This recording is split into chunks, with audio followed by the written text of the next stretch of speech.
পাক্কা 6 দিন পরে বাসায় এসে মাথায় হাত, মানে শুরু করবো কোথা থেকে আমি সেটাই বুঝতে পারতেছি না, মাথার মধ্যে কিছুই কাজ করতেছে না।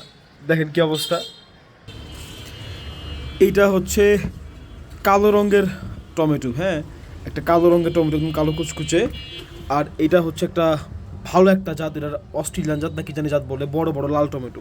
এগুলো লাগানোর উপযুক্ত সময় হয়ে গিয়েছে, কত বড় হয়ে গিয়েছে। শুধুমাত্র কি তাই, বিদেশি ভুট্টার চারাগুলোও বড় হয়ে গিয়েছে। তারপর দেখেন ওই যে যাওয়ার আগের দিন যে হচ্ছে একটা পার্সেল রিসিভ করে গিয়েছিলাম, এগুলো গিফটের নয়নতারাগুলোর কালার কি সুন্দর সুন্দর কালার হচ্ছে। এই যে আরেকটা টমেটোর জাত, এটা হচ্ছে কালো চেরি টমেটো। মোট কথা, প্রচুর কাজ করতে হবে, গোবর কিনতে হবে, ভার্মি কম্পোস্ট কিনতে হবে, মিডিয়ায় রেডি করতে হবে। শুধুমাত্র তাই না, অনেকগুলো কাঠগোলাপের কাটিং রয়ে গিয়েছে, এডিনিয়ামের চারা রয়ে গিয়েছে সেল করার মতো, সেগুলো তো আছেই।